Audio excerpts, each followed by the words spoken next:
بسم اللہ الرحمن الرحیم۔ گل سٹوریز کے پیارے پیارے ساتھیوں، السلام علیکم۔ 3 ایسے اعمال جن کے کرنے کی وجہ سے گھر میں غربت اور مفلسی، پریشانیاں، لڑائی جھگڑے پیدا ہوتے ہیں۔ جو یہ تینوں کام میاں بیوی سے منسلک۔ حضرت علی مرتضیٰ رضی اللہ کا فرمان ہے کہ ان 3 کاموں سے دور رہنا، ورنہ ان 3 کاموں کی وجہ سے تمہارے گھر میں غربت پیدا ہوگی اور تمہارا پورا گھرانہ غربت میں ڈوبتا چلا جائے۔ ایک شخص کافی عرصے سے امیر المومنین حضرت یا علی رضی اللہ کے پیچھے نماز ادا کرنے آیا کرتا تھا، اور پھر اچانک ایک دن وہ کہیں غائب ہو گیا اور نماز پڑھنے نہ آیا۔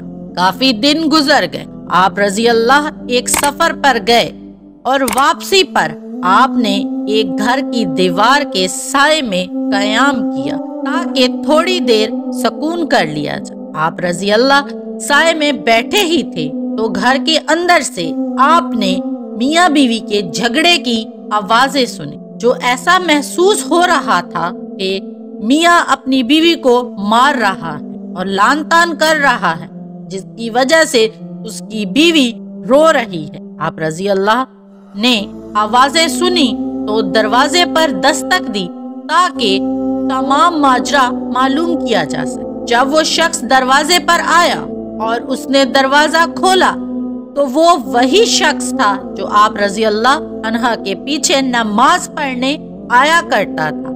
آپ نے اسے فوراً پہچان لیا اور پھر آپ نے دریافت کیا کہ اے شخص، تم اپنی بیوی کو کیوں مار رہے تھے؟ تو اس نے جواباً کہا، امیر المومنین، جب سے یہ شادی کر کے میرے گھر میں آئی ہے تب سے میرے گھر میں غربت نے ڈیرے ڈال لیے ہیں۔ میں غریب اور مفلس ہوتا چلا گیا اور میرے گھر کا سارا رزق اور برکت ختم ہو گئی ہے۔ یہ میری زندگی میں دلہن بن کر نہیں، مصیبت بن کر آئی۔ اس عورت نے میرا پورا گھر تباہ اور برباد کر دیا ہے۔ آپ رضی اللہ نے فرمایا کہ اپنی بیوی کو بلاؤ۔ جب وہ دونوں آپ رضی اللہ کے سامنے پیش ہوئے تو وہ شخص پھر حسب عادتاً شکایت کرنے لگا کہ امیر المومنین یا علی، یہ عورت بدبخت ہے، اس کی وجہ سے میرے گھر میں نحوست پیدا ہو گئی ہے اور میں غریبی اور مفلسی کا شکار ہو گیا۔ عورتیں بچے پیدا کرتی ہیں، اس نے تو میرے گھر میں مصیبتیں پیدا کر دی، اس کی وجہ سے میں دن بدن غریب ہوتا چلا جا رہا ہوں۔ امیر المومنین حضرت علی رضی اللہ نے اس کی بیوی سے پوچھا کہ تمہارے ساتھ یہ سلوک کب سے ہو رہا؟ تو اس عورت نے عرض کیا، اے ام المومنین حضرت علی، میں جب سے شادی کر کے اس کے گھر میں آئی ہوں تب سے میرے ساتھ یہی سلوک کیا جا رہا۔ مجھے یہ روزانہ مارتا ہے، تانے دیتا ہے اور کہتا ہے کہ میرے گھر سے نکل جاؤ، تیری وجہ سے میں غریب ہو گیا ہوں، تو جہیز میں کچھ نہیں لائی۔ اور مزید کہنے لگی، میرے تو اب ماں باپ بھی اس دنیا میں نہیں رہے، میں کہاں جاؤں؟ میرا شوہر گھر سے باہر تو بہت مومن اور پرہیزگار بنتا ہے، لیکن گھر کے اندر میرے اوپر بہت ظلم کرتا ہے۔ اب آپ رضی اللہ نے اس شخص سے مخاطب ہو کر فرمایا کہ یاد رکھو، بیوی کے گھر میں آنے سے غربت اور پریشانی کبھی پیدا نہیں ہو، بلکہ یہ تمام چیزیں انسان کے اپنے کرتوتوں کا نتیجہ ہوتی، جو گھر میں غربت پریشانی لانے کی وجہ بنتی ہے۔ اور فرمایا، اے شخص، تمہاری غربت کا سبب تمہاری بیوی کے ساتھ تمہارا یہ رویہ ہے۔ اگر تم چاہتے ہو کہ تمہارے گھر سے غریبی دور ہو جائے تو یہ 3 کام چھوڑ دو۔ اور فرمایا، یہ 3 کام ہرگز نہ کرو تو گھر کی غریبی ہمیشہ ہمیشہ کے لیے ختم ہو جائے گی۔ اس شخص نے پوچھا، اے امیر المومنین حضرت یا علی، گھر میں غریبی لانے والے وہ 3 کام کون سے ہیں؟ تو حضرت علی رضی اللہ نے فرمایا، پہلا کام تو یہ کرو کہ بیوی کو گالیاں دینا، مارنا پیٹنا چھوڑ دو، اس کے ساتھ حسن سلوک سے پیش آؤ اور اچھا رویہ رکھو۔ یہی ہمارے پیارے نبی حضرت محمد صلی اللہ علیہ وآلہ وسلم کا بھی فرمان اور تاکید۔ دوسرے کام کے بارے میں حضرت یعلی نے فرمایا کہ میاں بیوی کا ایک دوسرے کے ساتھ تلخ لہجہ رکھنا اور اپنا رونا اللہ تعالیٰ کے علاوہ دوسرے لوگوں کے سامنے رونا۔ اگر تم نے رونا ہی ہے تو تم لوگوں کے سامنے نہ رو، بلکہ اللہ تعالیٰ کے سامنے مصلی پر رو، تمہارے تمام مسائل فوراً حل ہو جائیں۔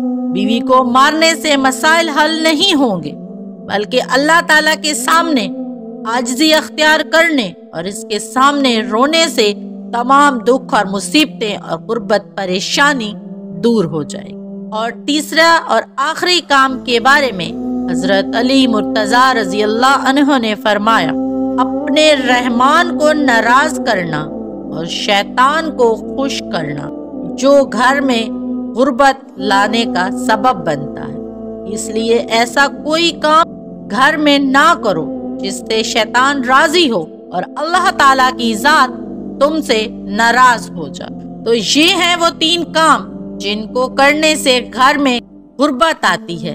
اس لیے چاہیے کہ ان 3 کاموں کو گھر میں نہ کیا جائے اور اپنے اعمال کو درست کیا جائے۔ گھر میں ایسے اعمال اختیار کیا جائیں جو گھر میں خیر و برکت کا باعث بنے، اور ایسا کوئی کام نہ کرو اللہ تعالیٰ کی ناراضگی پیدا ہو یا وہ اللہ تعالیٰ کی ناراضگی کا سبب بنے، تو گھر میں غربت نہیں آئے گی اور پریشانیاں گھر سے کوسوں دور چلی جائیں گی۔ اللہ تعالیٰ نے اپنے گھر والوں سے حسن سلوک کرنے والے انسانوں کو پسند کیا ہے، اور یہی ہمارے پیارے نبی حضرت محمد صلی اللہ علیہ وآلہ وسلم کی بھی تاکید ہے کہ اپنی بیوی اور اپنے گھر والوں سے حسن سلوک اختیار کرو اور اپنے گھر والوں کے ساتھ بہترین رویہ اختیار کرو۔ اللہ تعالیٰ کی رحمت سے نا امید نہ ہو اور اللہ تعالیٰ کے آگے گڑ گڑا کر سجدہ ریز ہو کر دعائیں مانگو۔ کسی اور سے مدد مانگنے کی بجائے اللہ تعالیٰ کے آگے رو رو کر اپنے تمام دکھوں کو بیان کرو، تاکہ اللہ تعالیٰ ہم سے راضی ہو جائے اور ہماری غیبی مدد کرے۔ آمین۔ امید کرتی ہوں یہ نصیحت بھرا خوبصورت واقعہ آپ تمام دوستوں کو پسند آیا ہوگا۔ اگر ویڈیو اچھی لگی ہو تو اسے اپنے دوستوں کے ساتھ ضرور شیئر کیجیے گا اور مجھے اپنی قیمتی رائے سے آگاہ کرتے رہیے گا۔ میں آپ سے ملوں گی اگلی ایک ایسی ہی خوبصورت نصیحت بھری کہانی میں۔ مجھے دعاؤں میں یاد رکھیے گا۔ اللہ تعالیٰ آپ تمام لوگوں کا حامی و ناصر ہو۔ تب تک کے لیے اللہ حافظ۔